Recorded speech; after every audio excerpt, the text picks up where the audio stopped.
The stone floor of the great hall was freezing. Beatrice pressed her bare knees against the hard rock, scrubbing the muddy boot prints left by the visiting warlords. Rain smashed against the high glass windows of the castle. Thunder shook the heavy wooden doors. It was a nasty, wet night. The kind of night where blood gets spilled and washed away in the mud. Beatrice dipped her brush into the bucket of cold, dirty water. Her hands were cracked and bleeding from the harsh soap. She was an Omega. Her job was to clean, keep her head down, and stay out of the way. Omegas who looked up got beaten. Omegas who spoke out of turn got killed. She kept her eyes on the dirty water in her bucket, but she listened. She always listened. At the front of the massive hall sat King Arthur. He was the alpha of the Iron Peak pack. Even from 50 feet away, Beatrice could smell his power. He smelled like pine needles, smoke, and pure violent danger. Across from him stood Alpha Kale of the River Pack. Kale and his men were soaked from the rain. They wore heavy furs and held massive axes. They looked ready to kill someone. A peace treaty was supposed to happen tonight. The two packs had been fighting for 5 years. Too many people were dead. The food was running out. Beatrice just wanted them to stop so the servants could stop eating rotten potatoes and drinking dirty water. Kale stepped forward. He spoke in the old northern tongue. It was a harsh language full of clicks and deep throat sounds. Beatrice knew this tongue. Her mother was from the north before she was taken as a slave. "We offer you the eastern fields," Kale said in his rough language. "We want peace. Our people are freezing. Our pups are starving from the long winter. Let us share the river and the war ends tonight." Beatrice let out a quiet breath of relief.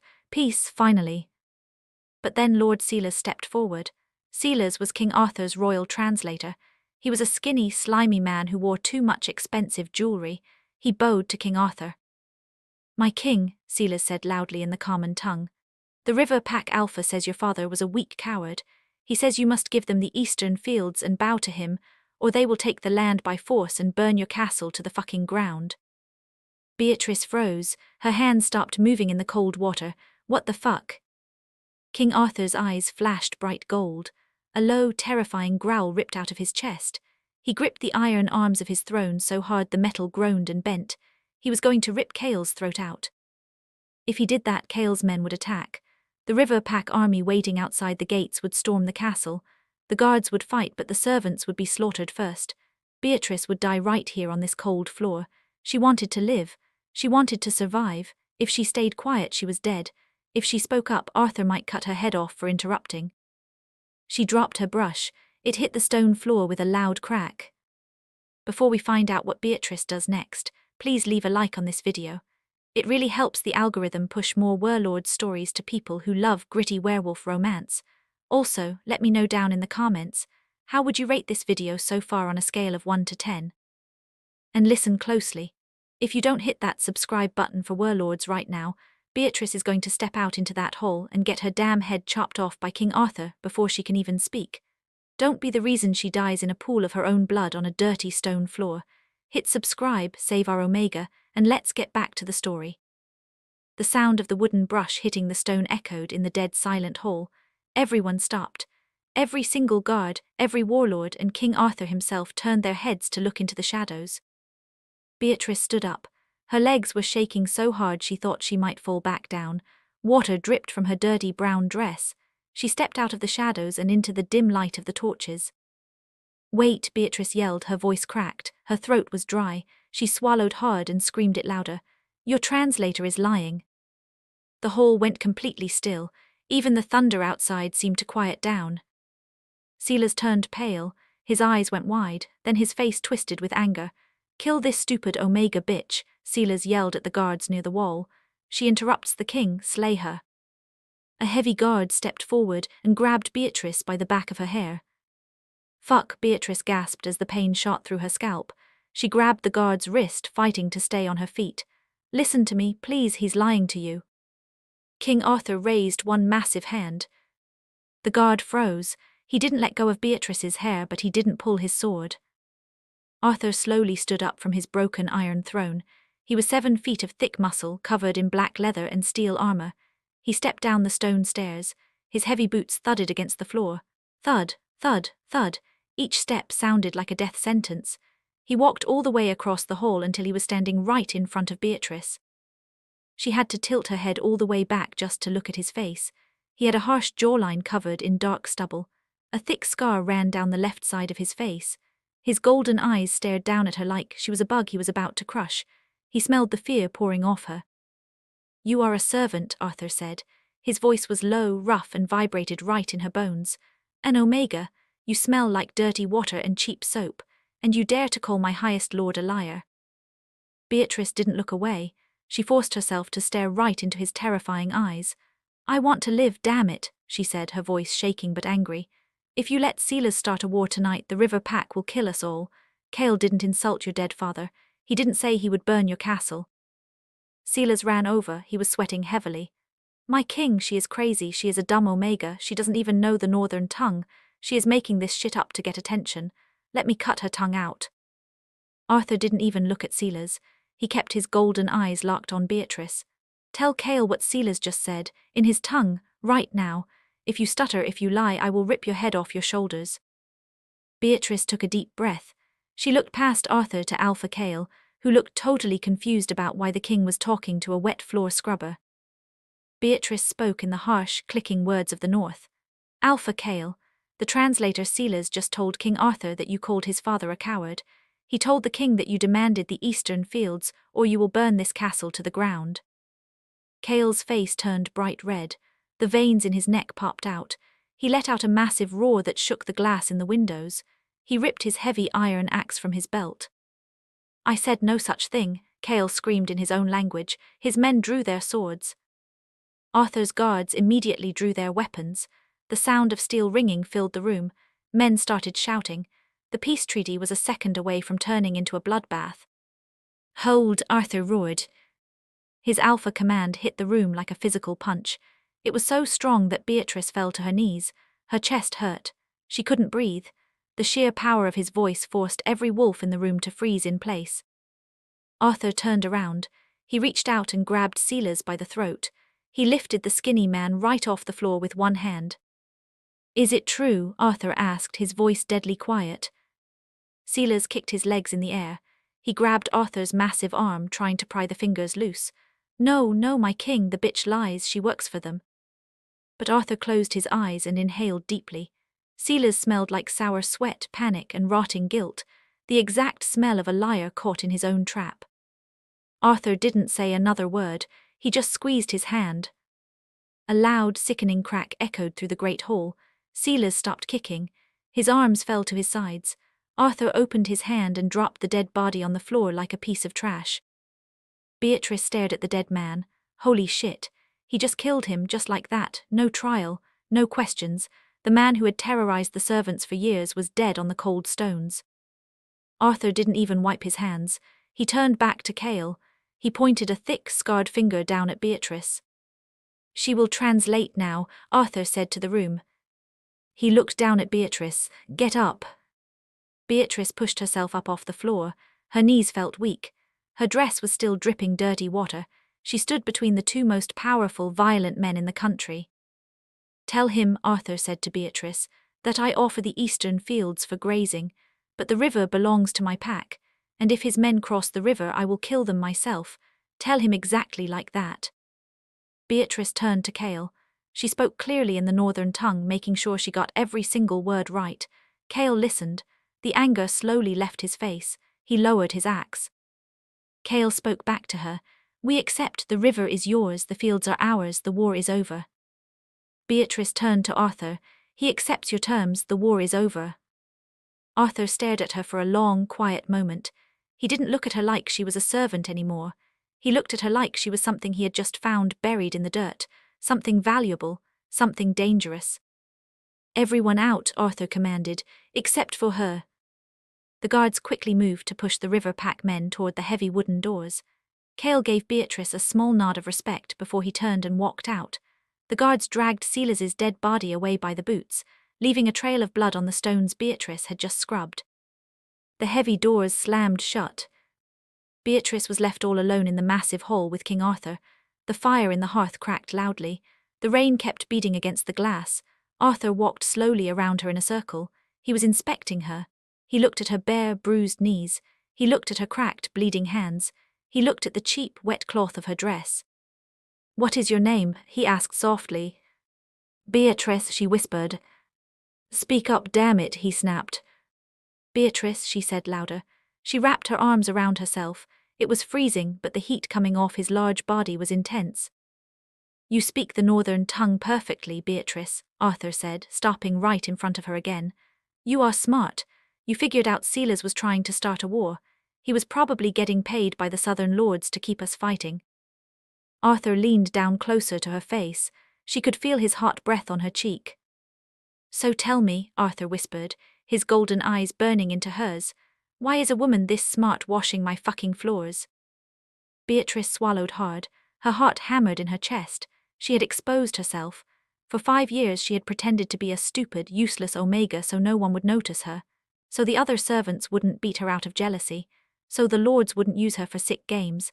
Now the Alpha King saw exactly what she was. Because, Beatrice said, her voice shaking but honest, smart Omegas don't live very long in this castle, your majesty. A slow, dark smile spread across Arthur's face. It was the first time she had seen him smile, and it was terrifying. It changed his whole face from a brutal warlord into something deeply hungry. You are right, Arthur said softly. He reached out and wrapped his thick, warm fingers around her chin. His thumb brushed over her bottom lip. But you aren't going to be washing floors anymore, Beatrice. You belong to me now. The heat of King Arthur's thick fingers on her chin felt like a brand. Beatrice stared up into his golden eyes, her heart slamming against her ribs like a trapped bird. You belong to me now. The words echoed in the massive, empty hole. What did that mean? For an Omega, belonging to an Alpha usually meant pain. It meant being used until you broke, and then being thrown out into the snow. Arthur dropped his hand from her face. He turned his back to her and started walking toward the heavy oak doors at the back of the hall. He didn't check to see if she was following. He just expected it. Move, he said, his deep voice carrying over the sound of the rain hitting the glass. Beatrice scrambled to her feet. Her wet dress stuck to her legs. She was freezing and her whole body shook, but she forced her bare feet to move across the cold stone floor. She stepped carefully around the dark puddle of blood left by Silas. The smell of copper and death hung heavy in the air. She followed Arthur out of the great hall and into the dark corridors of the castle. Torches flickered on the walls, throwing long, scary shadows across the stones. The guards standing at the doors snapped to attention as Arthur walked past. They wore heavy steel armor and carried massive swords. When they saw Beatrice walking behind the king, their eyes widened. Servants did not walk with the king, especially not dirty, wet Omegas who smelled like scrub water. Keep up, Arthur growled without looking back. Beatrice jogged a little to close the distance. Her bare feet slapped softly against the stone. Where are we going? She asked. Her voice was barely a whisper, but she knew his wolf ears could hear a pin drop in the next room. My quarters, Arthur said. Panic squeezed Beatrice's throat. I need to finish washing the floors. If the head housekeeper sees I left my bucket, she will beat me with the switch. Arthur stopped so fast Beatrice almost crashed into his broad back. He turned around slowly. He looked down at her, his jaw tight. Do you think I give a shit about a bucket, Beatrice? She'll beat me, Beatrice repeated, her voice shaking. It was a real fear. The housekeeper was a cruel beta who loved to make Omegas bleed. Arthur stepped closer to her. He reached out and grabbed a wet piece of her hair, rubbing the dirty strands between his fingers. No one in this castle will ever lay a hand on you again. If that housekeeper even looks at you wrong, I will feed her to the hunting dogs. Do you understand me? Beatrice swallowed hard and nodded. Yes. Good, now walk. They climbed a wide, winding stone staircase. The air grew warmer as they went up. Beatrice had never been to the upper levels of the castle. This was where the high lords and the royal family lived. The floors here weren't bare stone. They were covered in thick, dark red carpets. The walls had massive tapestries showing wolves hunting in the snow. It smelled like expensive wax candles and roasting meat. Beatrice's stomach gave a loud, embarrassing rumble. She hadn't eaten anything but half a stale piece of bread since yesterday morning. Arthur glanced back at her when he heard the noise, but he didn't say anything. He stopped in front of a pair of huge, black wooden doors. 2 guards stood outside. They bowed deeply to Arthur, then opened the doors. Arthur walked in and Beatrice followed him, stopping just inside the room. She had never seen anything like it. The king's bedroom was the size of the entire servant dining hall. A massive stone fireplace took up a whole wall, and a fire roared inside, throwing intense heat into the room. A huge bed sat in the middle, covered in thick black furs. There were heavy wooden tables, chairs covered in leather, and a balcony with glass doors looking out into the stormy night. Arthur walked over to a heavy wooden table and poured himself a cup of dark red wine from a silver jug. He drank it in one long swallow, then slammed the cup down. He turned to look at her. Beatrice stood dripping wet on his expensive red carpet. She wrapped her arms around her chest, shivering violently. Now that she wasn't running for her life, the freezing cold of her wet clothes was setting in. Her teeth started to chatter. "Take those wet rags off," Arthur said. Beatrice froze. Her eyes darted to the large bed, then back to him. "What? Are you deaf as well as stubborn?" Arthur asked, crossing his massive arms over his chest. "Take the dress off. You are shivering so hard I can hear your bones rattling. You are going to get sick and die before I can even use you." "Use me for what?" Beatrice asked. Her heart beat so fast she felt dizzy. "I'm just a servant, I wash floors." "You speak the northern tongue, you understand pack politics, and you had the balls to stand up and scream at a room full of armed warlords," Arthur said, taking a slow step toward her. "You are not just a servant, Beatrice, you are a weapon, and right now my weapon is covered in dirty water and shivering like a scared rabbit." He walked over to a large wooden chest at the foot of his bed. He opened it and pulled out a massive, thick white shirt made of soft cotton. He tossed it across the room. It hit Beatrice in the chest.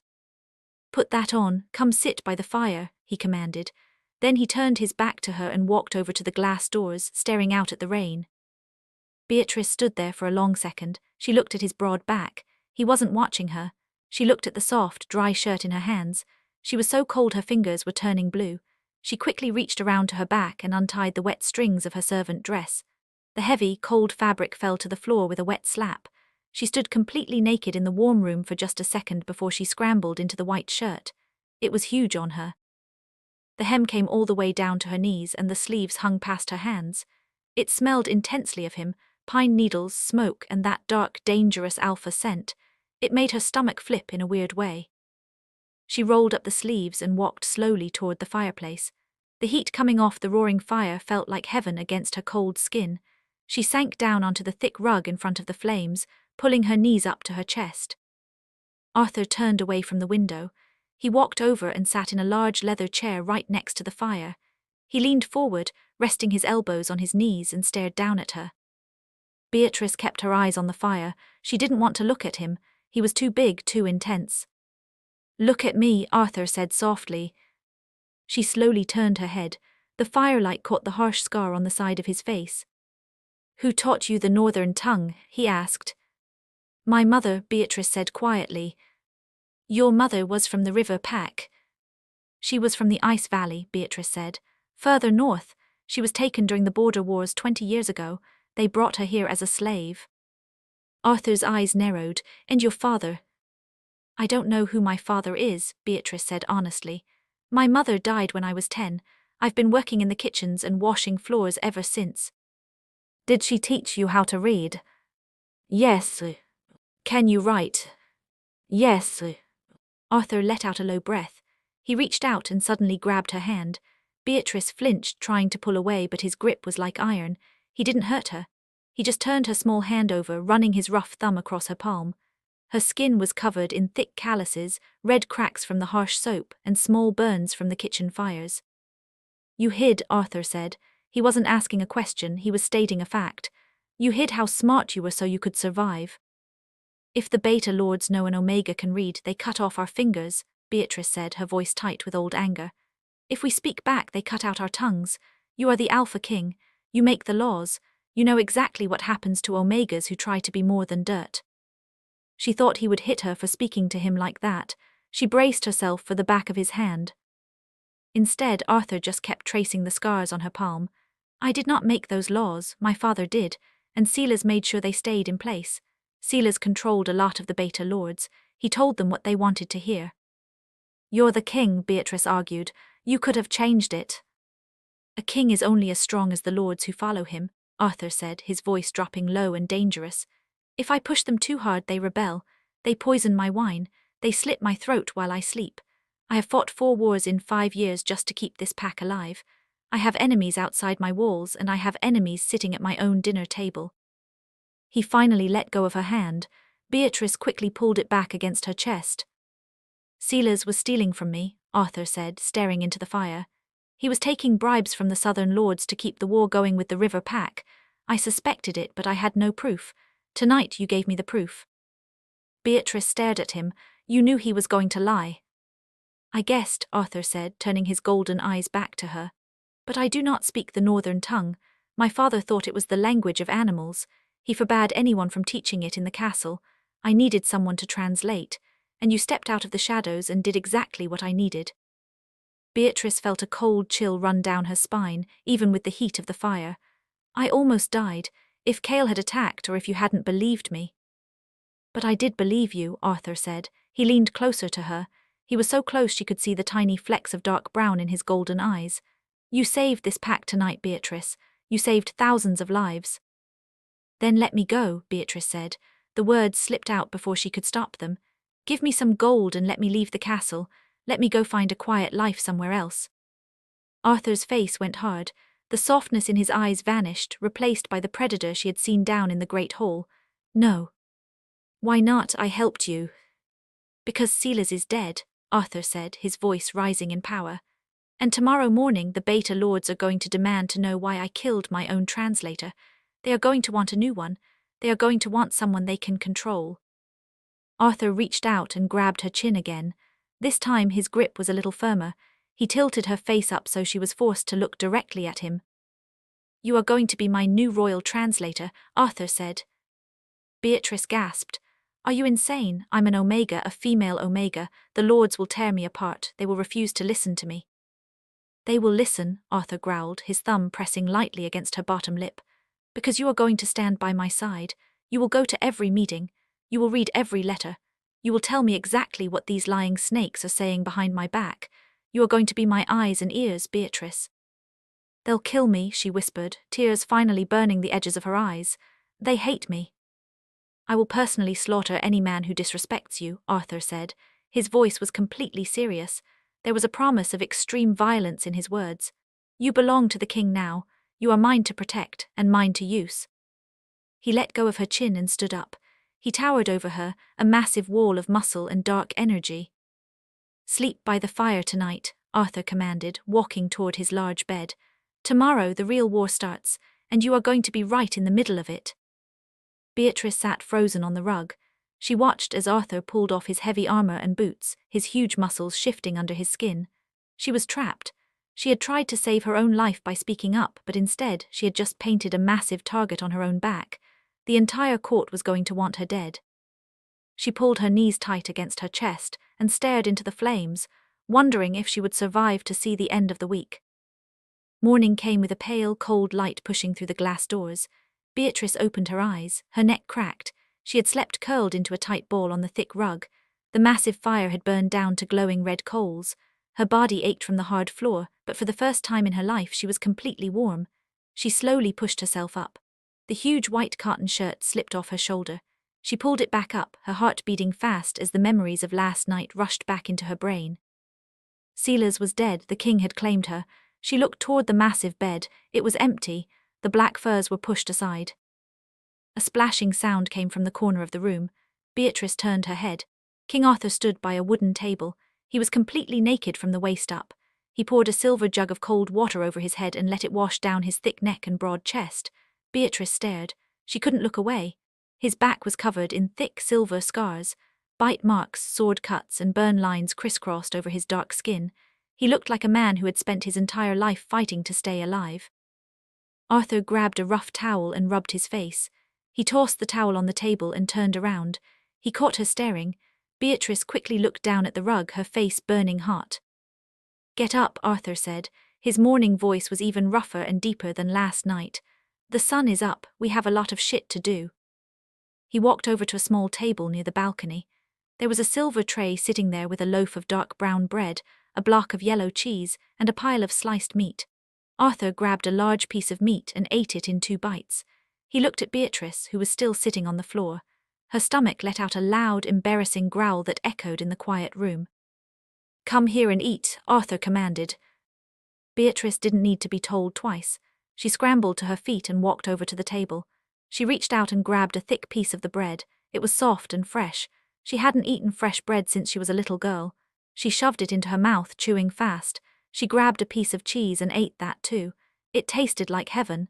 She didn't care that the Alpha King was watching her eat like a starving street dog. She was hungry and she didn't know when she would get food again. "Slow down," Arthur said, pouring a cup of dark ale from a heavy pitcher. "You are going to puke all over my rug." Beatrice swallowed hard and wiped her mouth with the back of her hand. "Sorry." Arthur drank his ale and set the cup down. He walked over to a large wooden wardrobe against the wall. He pulled the heavy doors open and dug through a pile of clothes. He pulled out a dark green dress made of thick wool. He threw it across the room at Beatrice. She caught it against her chest. "Put that on," Arthur said. "You can't walk into a royal council meeting wearing my sleep shirt." Beatrice held the heavy fabric. It was soft, it smelled a little like dust, but mostly it smelled clean. "Whose dress is this?" she asked. "Does it matter?" Arthur snapped. He pulled a clean black shirt over his head and started lacing up the front strings. "I killed a southern lord 3 years ago. His wife left her clothes behind when she ran away. It will fit you better than your dirty washing rags. Put it on, now." Beatrice turned her back to him. Her hands shook as she pulled the giant white shirt off her shoulders. The cool morning air hit her bare skin. She quickly pulled the dark green dress over her head and pushed her arms through the sleeves. It was a little too long, dragging on the floor, and the chest was tight, but it felt like a heavy shield. It was the nicest thing she had ever worn in her entire life. She turned back around. Arthur looked her up and down. His golden eyes stopped on her face. "Brush your hair with your fingers. You look like you got dragged through a wild bush." Beatrice quickly ran her fingers through her tangled brown hair, trying to make it lie flat against her shoulders. "Listen to me," Arthur said, taking a step closer to her. He didn't yell, but his voice was completely serious. "We are going down to the council room. 5 beta lords are waiting for me. They already know Silas is dead. The castle guards talk. These lords are going to be angry. They are going to scream. They are going to threaten you."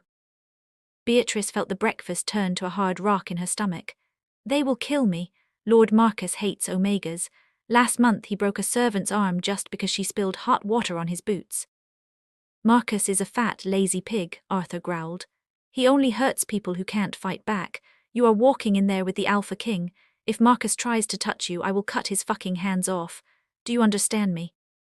Beatrice nodded slowly, swallowing the lump of fear in her throat. "Yes."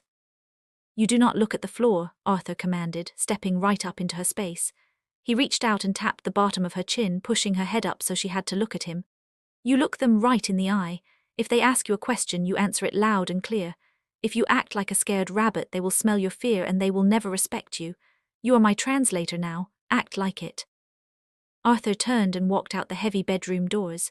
Beatrice took a deep breath, grabbed the sides of her long green dress, and followed him out into the cold castle. The walk down the long stone hallways was terrifying. Every time they passed an armed guard, the man would snap to attention, look at Arthur, and then stare at Beatrice in pure shock. They all knew who she was. She was the quiet, dirty Omega who scrubbed the dining hall floors and emptied the chamber pots. Now she was wearing a noblewoman's dress and walking one step behind the king. They walked down a wide stone staircase and stopped in front of 2 massive oak doors. Beatrice could hear men yelling loudly on the other side. "He has gone completely crazy," a loud voice shouted from inside the room. Beatrice recognized the harsh voice. It was Lord Marcus. "Silas was a good man. Arthur killed him like a dog in the dirt. The king is losing his mind." "Keep your voice down, Marcus," another man said quickly. "The guards outside will hear you." "I don't give a shit who hears me," Marcus yelled. "Without Silas, we have no one to read the trade agreements from the east. We have no one to speak to the river pack. The king has ruined everything." Arthur looked back at Beatrice. He gave her a hard, flat look. His golden eyes burned. He lifted his heavy boot and kicked the heavy oak doors. They flew open with a massive crash that shook the stone walls. The room went dead silent. Arthur walked into the council chamber. Beatrice stayed right behind his right shoulder, exactly like he told her. The room was round, with a huge wooden table in the center. 5 beta lords stood around the table. They were all older men, wearing expensive furs and heavy gold chains around their necks. They looked at Arthur with fear, but when they saw Beatrice, their faces twisted into pure disgust. Arthur walked to the head of the table and sat down in a large wooden chair carved with running wolves. He didn't ask the lords to sit. "You were talking about me, Marcus?" Arthur asked. His voice was dangerously calm. He leaned back in his chair and crossed his huge arms over his chest. Lord Marcus swallowed hard. He was a thick, heavy man with a bright red face and a bald head. He wore a dark blue coat that looked way too tight for his big stomach. He tried to stand tall, but he was sweating. "My king," Marcus said, his voice shaking just a little bit. "We were just discussing the terrible news. The guards told us that Lord Sealers is dead. We are worried about the future of our pack trade. We need a translator." "Sealers was a traitor," Arthur said flatly. "He was taking gold from the southern packs to lie to me. He tried to start a bloody war with Alpha Kale last night, so I broke his neck." The lords looked at each other in shock. They whispered quickly among themselves. "But my king," Marcus said, stepping forward. He pointed a fat, angry finger right at Beatrice. "Why is this thing in our council room? This is the dirty Omega who scrubs the dining hall. Why is she wearing fine wool and standing in a place of honor? Get her out of here before she makes the room smell like wet dirt." Beatrice felt her face burn hot. Her whole body wanted to shrink down to hide behind Arthur's massive wooden chair. She wanted to look at the stone floor, but Arthur's words echoed loudly in her head. She forced herself to stand completely straight. She looked right into Marcus's angry, hateful eyes. Arthur didn't even look at Marcus. He just stared at the wooden table. "Watch your mouth, Marcus. You are talking to my new royal translator." The room exploded into chaos. All 5 lords started screaming at the same time. "An Omega. This is an insult to our entire pack. She is a stupid animal. She can't even read a single word. I will not take orders from a female servant." Arthur let them yell for exactly 10 seconds. Then he slammed his giant fist down on the wooden table. The sound was like a bomb going off in the small room. The thick oak table cracked right down the middle with a sharp snapping sound. Every single lord shut their mouths and froze. Arthur slowly stood up. He leaned over the broken table, his golden eyes glowing with pure, violent alpha power. "I did not ask for your opinions. I am telling you how it is going to be. Beatrice speaks the northern tongue perfectly. She saved all of your pathetic lives last night by stopping a war you were too blind and stupid to see coming." Marcus turned dark purple with rage. He was too angry to be scared anymore. He slammed his own hand on the table. "I don't believe it. She is a liar. Omegas are too stupid to learn languages. You are letting a pretty face trick you, Arthur. I demand a test." Arthur looked at Beatrice. He gave her a tiny, sharp nod. "Test her," Arthur said. Marcus reached into his thick blue coat and pulled out a heavy piece of rolled paper. He threw it across the table. It slid over the cracked wood and stopped right in front of Beatrice. "That is a letter from the mountain pack," Marcus sneered, showing his yellow teeth. "It arrived this morning by a fast rider.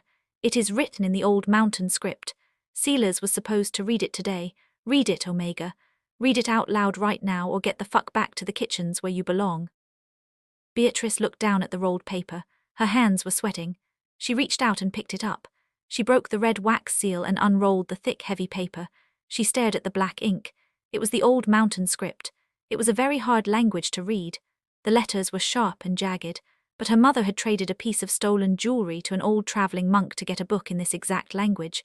Beatrice had spent 3 years reading that book by candlelight in the cold servants' cellar. The room was completely quiet. All the lords were staring at her, waiting for her to fail, waiting for her to start crying and begging for mercy. Beatrice took a slow, deep breath. She looked at Marcus, then down at the paper. "It is from Alpha Thorn of the Mountain Pack," Beatrice said, perfectly clear. Her voice didn't shake at all. "He says the winter has been too hard. The snow has blocked the high mountain passes. He cannot send the iron ore he promised us for our new swords." Marcus laughed a loud, ugly sound. "See, she is making it up. A dumb child could guess that the mountain passes are blocked with snow in the winter. That is not a real translation." Beatrice narrowed her brown eyes. She looked back down at the letter and kept reading. "He also says that he knows Lord Marcus owes him 300 gold coins for a bad gambling debt from last summer in the city. Alpha Thorn says if Marcus does not send the gold by the next full moon, he will send his personal assassins to cut Marcus's fat throat while he sleeps in his bed." The color drained completely out of Marcus's face. He went from bright purple to dead white in 2 seconds. His mouth fell open. He grabbed the edge of the cracked table to keep from falling over on the floor. The other 4 lords turned and stared at Marcus in total shock. "Is it true, Marcus?" Arthur asked softly. His golden eyes were locked on the fat lord like a wolf watching a bleeding deer. "Do you owe the mountain pack 300 gold coins? Because if you do, that makes you a security risk to my entire castle." I, Marcus stuttered. He couldn't form a single word. He looked at Beatrice with pure, naked terror. She had just read his deepest, darkest secret out loud to the Alpha King. Beatrice rolled the paper back up and set it gently on the table. She didn't say a word. She just stood there, wearing the dark green dress, looking right at the cruel men who used to kick her out of their way. Arthur let out a low, dark chuckle. He sat back down in his heavy chair. "It seems my new translator knows exactly how to read. Does anyone else want to test her? Does anyone else have a secret letter they want Beatrice to read out loud to the room?" Nobody moved, nobody breathed. The lords all stared at the stone floor, absolutely terrified that Beatrice might know something else about them. "Good," Arthur said, crossing his arms again. "Now sit down, all of you. We need to talk about the river border." The lords quickly scrambled to pull out their chairs and sit down. They kept their heads low. Marcus wiped thick sweat off his bald head with a dirty cloth. His hands were shaking violently. Arthur looked up at Beatrice. He didn't smile, but there was a deep, burning respect in his golden eyes. He reached out with one massive hand and pulled a wooden chair right next to his own throne. "Sit, Beatrice," Arthur commanded. It was the ultimate sign of power. No one ever sat next to the king except his Luna, and Arthur didn't have a mate. By making her sit next to him, he was telling the entire room that she was completely untouchable. Beatrice walked around the broken table and sat down in the heavy wooden chair. The wood was hard, but she felt like she was floating in the air. Her heart was beating 1,000,000 miles an hour. She had done it. She hadn't backed down. She had looked a Beta Lord right in the eye and destroyed him with a single piece of paper. The cold rain kept smashing against the high glass windows of the council room. Inside, the air was thick and heavy. The 5 Beta Lords sat stiffly in their wooden chairs. None of them dared to look directly at Beatrice. They kept their eyes on the broken oak table or down at their own hands. Beatrice sat completely still in the chair next to the king, the hard wood pressed against her back. Her heart was still beating wildly, but she forced her hands to rest quietly in her lap. She would not let them see her shake. "Bring the map," Arthur commanded. His deep voice cut through the quiet room like a knife. The heavy doors at the back of the room creaked open. A young Beta servant walked in carrying a large roll of thick leather. Beatrice knew him. His name was Thomas. For the last 3 years, Thomas had worked in the kitchens with her. He was a cruel boy who loved to trip her when she carried heavy pots of boiling water. Just last week, he had kicked her hard in the ribs for taking a piece of burned bread from the trash pile. Thomas walked quickly toward the table, keeping his head down in respect. "The map of the river border, my king," Thomas said, reaching out to unroll the leather on the unbroken side of the table. As he smoothed out the edges, Thomas glanced up. His eyes landed on Beatrice sitting in the high-backed chair next to Arthur, wearing a fine green wool dress. Thomas completely froze. His mouth dropped open. His hands slipped off the leather map and it rolled right back up with a loud snap. "Is there a fucking problem, boy?" Arthur asked, his voice dropping into a deadly low growl. Thomas jumped. He turned pale and quickly unrolled the map again, his hands shaking so hard he could barely hold the corners down. "No, my king, sorry, my king," he stuttered. He didn't dare look at Beatrice again. He slammed a heavy iron candle holder on one corner of the map and a metal cup on the other to keep it flat. Then he bowed fast and ran out of the room, shutting the heavy doors behind him. Beatrice felt a dark, sharp sense of victory in her chest. For years she had let people like Thomas step all over her just to survive. Not anymore. Arthur stood up and leaned over the map. "Marcus," he said, not looking at the fat lord, "come here." Marcus wiped his sweaty, bald head with his dirty cloth again. He slowly pushed his chair back and walked over to the map. He stood far away from Beatrice. "Alpha Kale agreed to keep his men in the eastern fields," Arthur said, pointing a thick finger at a drawing of a wide river. "And I agreed to give him the grazing land. But we currently have 200 armed guards sitting right here on the western bank of the river.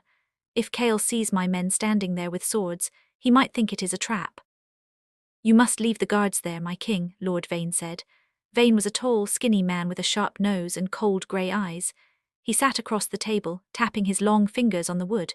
The river pack are wild dogs, they do not honor treaties. As soon as we pull our men back, Kale will cross the water and attack our villages. I agree, Marcus said quickly, eager to sound useful again. We cannot trust the northern savages. Keep the soldiers on the bank. Let them show Kale that we are ready to spill blood if he crosses. Arthur stared at the map. He rubbed his rough, scarred jaw. The firelight caught the silver scars on his face. He didn't say anything for a long minute. The lords watched him, waiting for his command. Then Arthur slowly turned his head and looked down at Beatrice. "What do you think, translator?" Arthur asked. The room went completely still. Lord Vane stopped tapping his fingers. Marcus sucked in a loud breath. "You cannot ask her," Vane yelled, standing up from his chair. "She is a servant, a female Omega. She knows absolutely nothing about war or border defense. This is madness, Arthur." Arthur didn't even look at Vane. He didn't yell. He just let out a low, rumbling growl from deep inside his massive chest.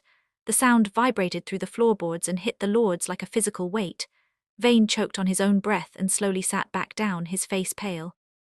"I asked you a question, Beatrice," Arthur said, keeping his golden eyes locked on her face. "What do you think?" Beatrice looked at the map. She saw the drawing of the river and the little marks showing where Arthur's soldiers were standing. She thought about her mother. She thought about the stories her mother used to tell her in the dark cellar about the wild northern packs, the rules they lived by, the things that made them angry. "If you leave your soldiers on the river bank, Kale will attack by tomorrow morning," Beatrice said clearly. "Bullshit," Marcus muttered under his breath. Beatrice turned her head and glared at Marcus. The fat lord flinched and looked away. She turned back to Arthur. "The northern wolves do not bluff," Beatrice explained. "In their culture, if a man draws a sword, it means the fight has already started. There are no warning shots. There are no lines in the sand. If Kale marches his people to the river to drink and he sees your men standing there with weapons drawn, he will view it as an active ambush. He will not ask questions. He will just start killing." Arthur listened closely. He watched her lips as she spoke. "So what do I do? If I pull my men back to the castle, the border is completely open. If Kale decides to break the treaty, he could march right in." "You don't bring them back to the castle," Beatrice said, pointing her small finger at a dark patch of drawn trees on the map, about a mile behind the river. "You pull them back into the Pine Ridge woods. You hide them in the trees. Kale gets to walk to the river and see empty land. He feels respected. He feels safe. But if he tries to cross the water, your men are only a mile away. They can charge out of the trees and hit Kale's men before they even get their boots dry." Arthur stared at the spot she was pointing at. He looked at the distance between the trees and the river. A slow, dark smile spread across his harsh face. It was a terrifying, beautiful smile. "A hidden strike," Arthur whispered. "We give them the illusion of total peace while keeping the blade right at their throats." "Exactly," Beatrice said. Arthur looked up at the 5 beta lords. They all looked sick to their stomachs. They had just been outsmarted by a girl who used to empty their chamber pots. "Send a fast rider to the river right now," Arthur commanded Lord Vane.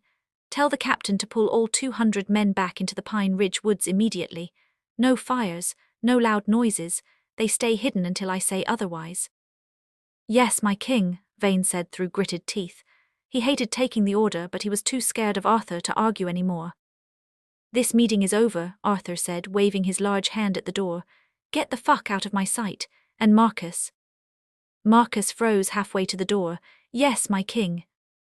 If you do not pay that gold to the mountain pack by the end of the week, I will let Alpha Thorn's assassins into the castle myself, and I will give them the key to your bedroom," Arthur said flatly. Marcus let out a pathetic squeak, nodded his bald head extremely fast, and ran out the door with the other lords. The heavy oak doors slammed shut.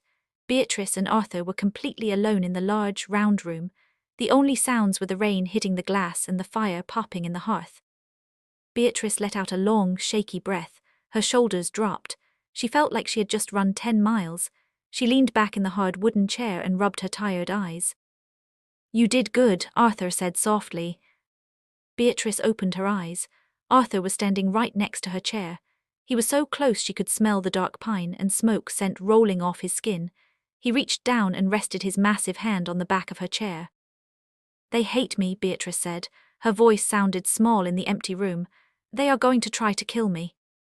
"Yes, they are," Arthur agreed. He didn't try to lie to her or make it sound pretty. Marcus is a coward, but Vane is smart and dangerous. They are going to hate taking orders from an Omega.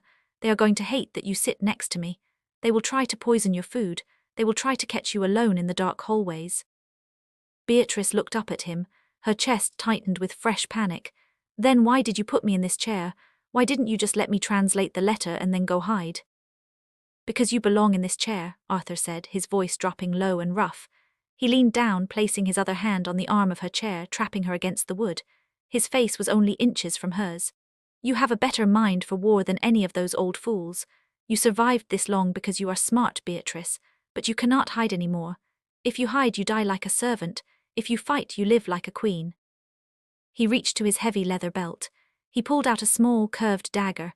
The handle was made of dark, polished bone, and the blade was pure black steel. It looked wicked and deadly sharp. Arthur grabbed her right hand. His thick fingers wrapped around her small wrist.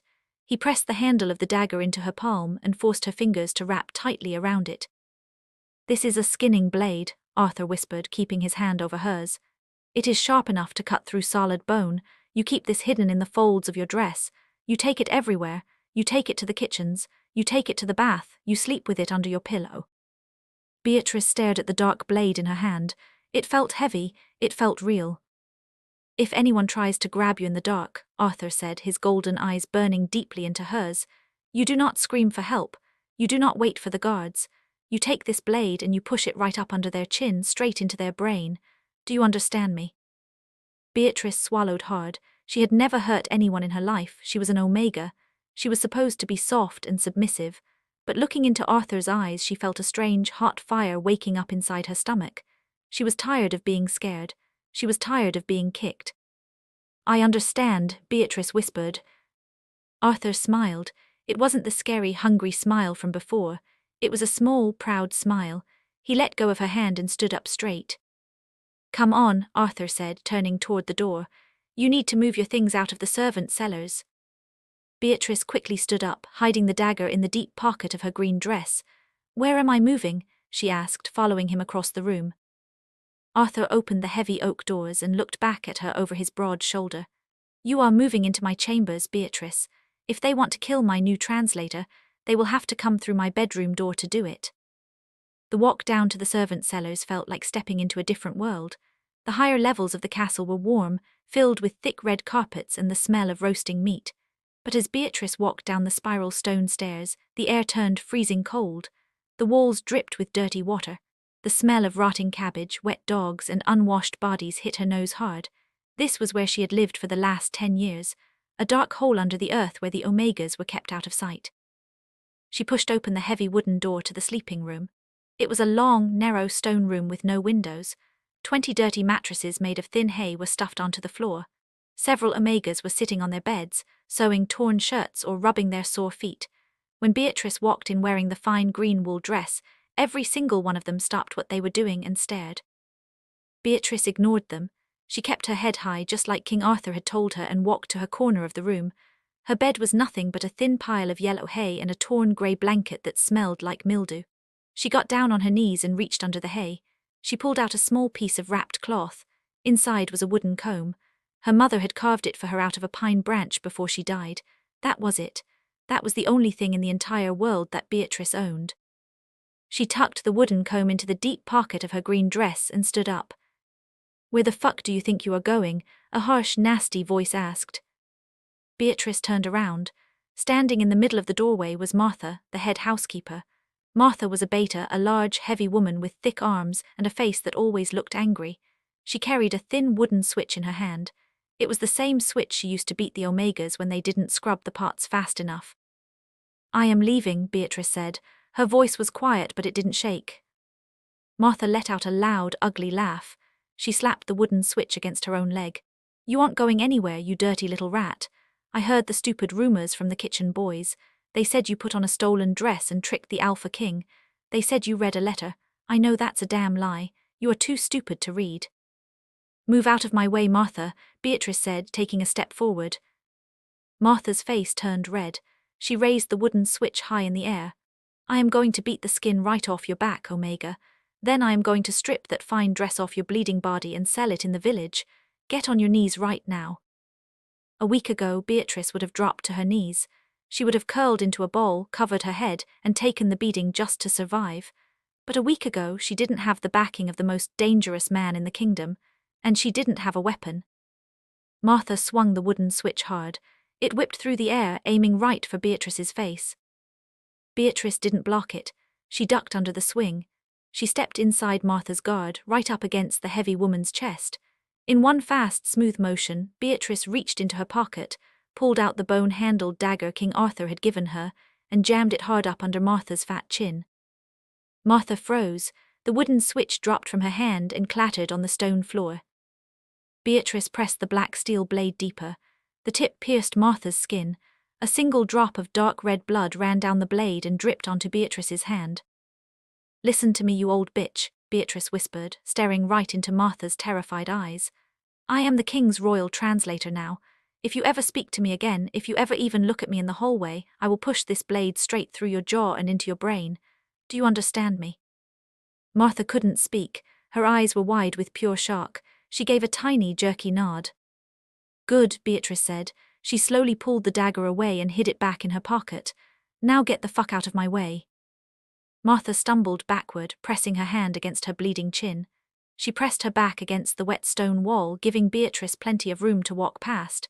The other Omegas in the room were completely silent. They looked at Beatrice like she was a ghost. An Omega who fought back, an Omega who made a beta bleed. It was impossible. Beatrice walked out the door and didn't look back. Her hands were shaking badly as she climbed the stairs, but she felt a wild, hot fire burning in her chest. She had fought for herself. She had won. By the time she reached the top floor of the castle, the shaking had stopped. She walked down the quiet, warm hallway and stood in front of the massive black wooden doors of the king's chambers. The two heavy guards standing outside didn't look shocked to see her this time. They actually bowed their heads slightly and pulled the heavy doors open for her. Beatrice walked inside. The massive fire was roaring in the stone hearth, making the huge room feel like an oven. King Arthur was sitting in his large leather chair by the fire. He had taken off his dark shirt. His chest and arms were bare, showing off his heavy muscles and silver scars. He had a massive steel broadsword resting across his knees. He was running a grey whetstone up and down the edge of the blade. SHHHK, SHHHK, SHHHK. The sound was sharp and rhythmic. He looked up when the doors shut behind her. His golden eyes dragged over her body, checking to see if she was hurt. Then he looked at her empty hands. "Where are your things?" Arthur asked. His voice rumbled in the quiet room. Beatrice reached into her pocket and pulled out the small wooden comb. She held it up in the firelight. "This is it." Arthur stopped moving the whetstone. He stared at the cheap wooden comb. The muscles in his thick jaw flexed hard. He looked genuinely angry, but he didn't yell. He carefully set the heavy sword and the stone on the floor next to his chair. He stood up and walked over to her. He stopped right in front of her, towering over her small frame. He reached out and gently took the wooden comb from her hand. He looked at the rough carvings on the wood. "Your mother made this?" he asked softly. "Yes," Beatrice said, looking at his bare chest. She didn't want to look him in the eye. "It's all I have left of her." Arthur handed the comb back to her. "Put it somewhere safe.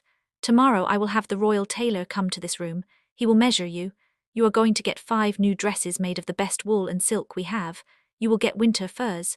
You will get thick leather boots so your feet do not freeze on the stones. You will never wear rags again." "You don't have to buy me things," Beatrice said quickly. "The green dress is fine. I just need to translate your letters." Arthur leaned down. He put one large, warm hand on the side of her neck, his thumb resting right over her wildly beating pulse. "You are my translator. You sit at my right hand. When the River Pack comes back tomorrow to officially sign the peace treaty, you will be standing next to me. If you look like a beggar, it makes me look weak.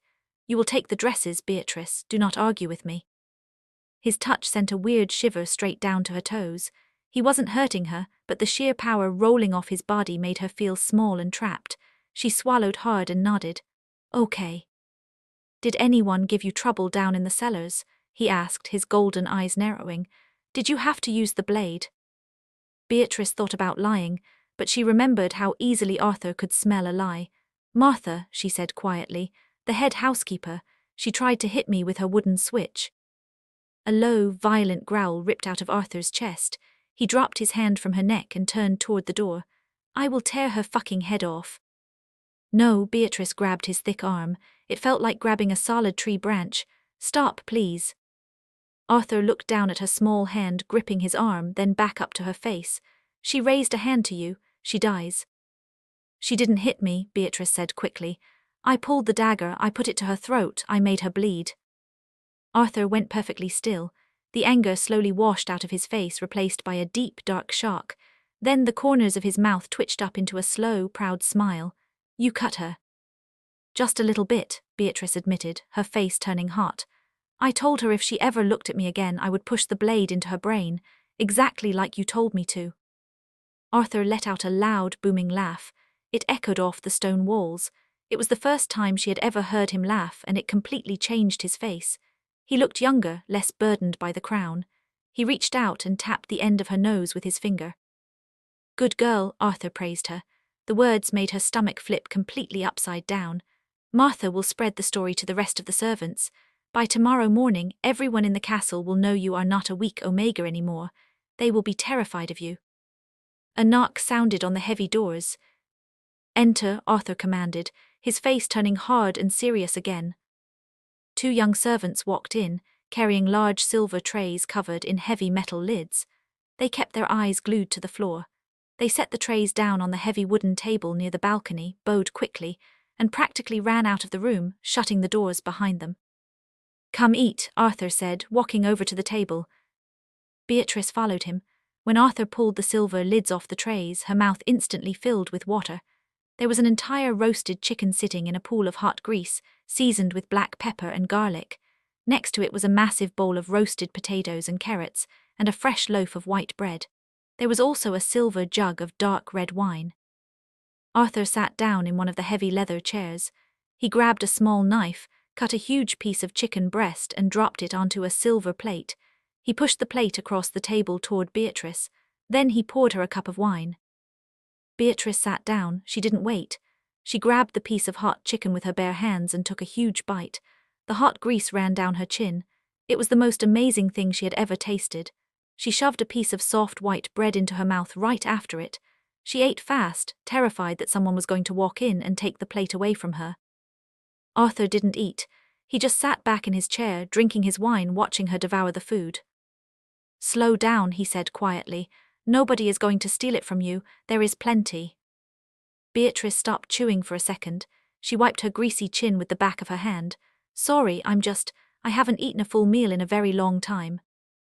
I know, Arthur said. His voice was heavy. My father treated the Omegas like animals. Sealers made sure they got the rotten food from the kitchens so the beta lords could have extra meat. I didn't know how bad it was down in the cellars. I should have looked. You were busy fighting wars, Beatrice said softly, taking a smaller bite of a roasted potato. You kept the castle safe. If you didn't fight, the river pack would have killed all of us anyway. Arthur stared at his silver cup. Tomorrow at noon, Alpha Kale is bringing his lead warriors into the castle. We are going to sign the treaty on paper. Sealers was supposed to write the document tonight in the northern tongue. Now you have to do it. Beatrice nodded. I can do it, I know the legal words. I just need ink and paper. I had them brought up earlier, Arthur said, pointing to a small wooden desk near the balcony doors. There was a stack of thick parchment paper, 2 black feathers, and a glass bottle of dark ink sitting there. I will write it after we eat, Beatrice promised. They finished dinner in silence. The only sounds were the fire popping and the rain finally slowing down outside the glass doors. When Beatrice was completely full, her stomach actually hurt a little bit from eating so much rich food. She walked over to the small wooden desk, sat down, and pulled a piece of thick paper toward her. She dipped the feather pen into the black ink. She started writing the peace treaty in the harsh, jagged letters of the northern tongue. She wrote out the agreement. The river pack gets the eastern grazing fields, the Iron Peak pack keeps the river, and anyone who crosses the border with a weapon will be killed. Arthur walked up quietly behind her. He stood looking over her shoulder. She could feel the massive heat of his bare chest right behind her back. Your handwriting is perfect, Arthur said, his deep voice vibrating right against her ear. It looks like the old monk scripts. I practiced a lot in the dirt with a stick, Beatrice said, focusing hard on not messing up the ink. Paper is very expensive. The head cook would beat us if we touched it. Arthur didn't say anything to that. He just rested his heavy hand on the back of her chair and watched her work. When she finished signing the king's formal titles at the bottom of the page, she set the pen down and blew softly on the ink to dry it. "It's done," Beatrice said. "Good," Arthur said, stepping back. "It is late, we need to sleep. Tomorrow is going to be a long day." Beatrice stood up. She looked around the massive room. There was the giant bed covered in black furs, the thick rug by the fire, and a few heavy chairs. "Where do you want me to sleep? I can take the rug again." "No," Arthur said flatly. He walked over to the massive bed and pulled the heavy black furs back. "You sleep in the bed." Beatrice's eyes went wide. "What about you?" "I sleep in the bed too," Arthur said, looking at her like she asked a stupid question. He unlaced his thick leather pants. Beatrice quickly turned her head away, her face burning instantly hot. I can't sleep in the king's bed. It isn't proper." "I don't give a shit about what is proper, Beatrice," Arthur said. She heard the heavy thud of his boots hitting the floor. "There are 5 beta lords in this castle who want you dead right now. If I put you on the floor or in a different room, someone will sneak in and cut your throat while you dream. You stay in the bed. You stay within my reach. If anyone tries to touch you in the dark, they have to come through me." Beatrice slowly turned her head back around. Arthur was wearing nothing but a pair of loose, thin cotton pants. He climbed into the massive bed and lay down on his back. He pulled the heavy fur blanket up to his waist. He looked at her, waiting. "Come here," he ordered gently. Beatrice swallowed her fear. She walked over to the bed. It was huge, big enough for 4 people to sleep comfortably. She climbed up onto the soft mattress, staying as far away from Arthur as she possibly could. She lay down on her side, facing the fire, resting her head on a soft feather pillow. She pulled the black furs up to her chin. The bed was incredible. It felt like floating on a warm cloud, but the tension in the air was so thick she could barely breathe. Arthur was only 3 feet behind her. She could hear his deep, steady breathing. She could smell his dark, intoxicating scent filling up the space under the blankets. "Beatrice," Arthur whispered in the dark. "Yes," she whispered back. "Keep the dagger under your pillow," he said, "and get some sleep." She reached into her pocket, pulled out the bone-handled blade, and slid it under the soft pillow right beneath her head. She closed her eyes. For the first time in 10 years, she wasn't freezing, and she wasn't starving. But she was sleeping next to the most dangerous predator in the kingdom, and her life was about to get much more complicated when the sun came up.